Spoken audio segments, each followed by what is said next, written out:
The hardest part of a run is putting your shoes on and getting out the door. Once you do that, you're good.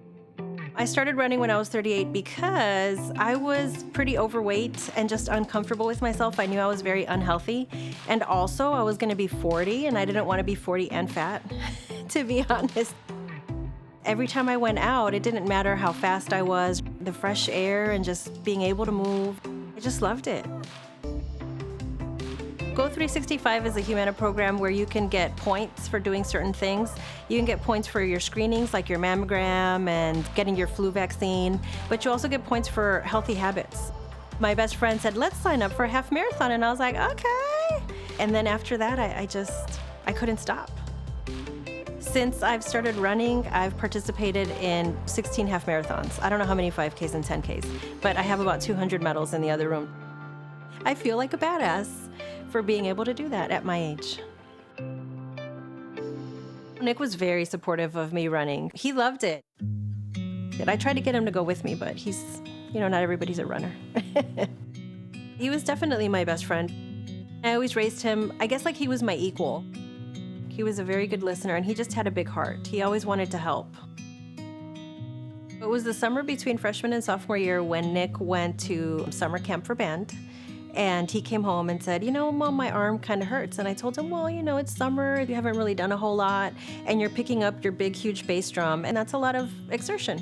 So I told him, I'm sure it's just that. It went on for a couple of weeks, and then finally he said, Mom, really, my arm is hurting. So we put him in physical therapy and just gave him prescription strength ibuprofen, and it wasn't getting better. It was actually getting worse. Nick isn't really someone who complains a whole lot, so why don't we just go ahead and get an MRI? And there was a big mass in his left arm. We were both nervous, but it was really like low-key nervous. So we had the biopsy, it was confirmed, and what they do is they start chemotherapy to try to shrink the tumor, and then there's surgery, and then after you recover from surgery, more chemo. He finished sophomore year, but mostly from home because he was immunocompromised. And then in June, we went in for routine scans, and it had come back as tumors in his lungs. Of all the stuff that happened to him, he told me that that was the worst, was those lung surgeries.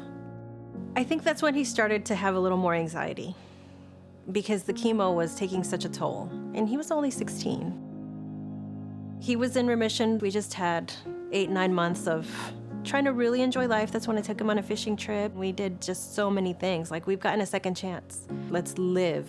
And we did. But then he told me his arm was hurting again. He had a tumor in his armpit and his axilla, and then he had more tumors in his lungs. Before it had just been 2 or 3, and now it was like 9 or 10 tumors in his lungs, and one was right by his heart. He realized it before I did. This isn't gonna end well. And he didn't want treatment anymore, honestly. He wanted quality of life over quantity. Nick chose. So when he decided, I'm not gonna do this anymore, let's get on hospice, I said, okay, that's what we're gonna do now. I had been sitting with him, and I told him, Nick, I'm gonna go on the treadmill for about an hour, I'll be right back. And he said, okay, and he was on so many meds, he could barely stay awake. I needed 30-45 seconds to finish my goal on the treadmill when my sister yelled out, Martha, Martha! And I got off the treadmill. I almost bit the dust. But I tried to revive him. I thought he was kidding. I thought he was playing a prank on me. I tried for maybe 30 or 45 seconds, and then I was like, oh, this is real. That was it.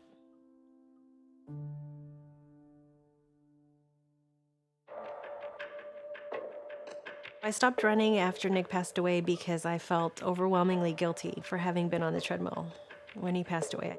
Every time I tried to run, I just couldn't. I couldn't bring myself to do it. Bruce Broussard, the Humana CEO, sends a Monday morning email. He said that he had some goals for this year, how he wanted to be present in the moment and live with intention, and he had some exercise goals. All of that spoke to me. I feel like for a year and a half after Nick's death, I had just been surviving, and I was tired of doing that. I wanted to live with intention too. I want to thrive, not just survive. And I wanted to get back into a healthy lifestyle and start running again. Because if Nick was here, he'd be mad at me for feeling guilty. He literally would. He'd be like, Mom, cut it out. You're being dumb.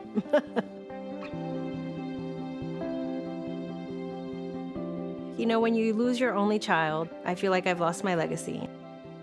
I just love being a mom. I was meant to be a mom and I was meant to be his mom. And God, I just miss it so much. I really do. And if I just sit down and think about all those things I've lost, I want to tell myself, is there anything I can get back? And honestly, I've gone over it and over it and over it, and I feel like the only thing I can get back is running and my healthy lifestyle that I used to have. I'm always gonna grieve, I'm always gonna mourn, but I can still find a life beyond that and maybe even make Nick proud.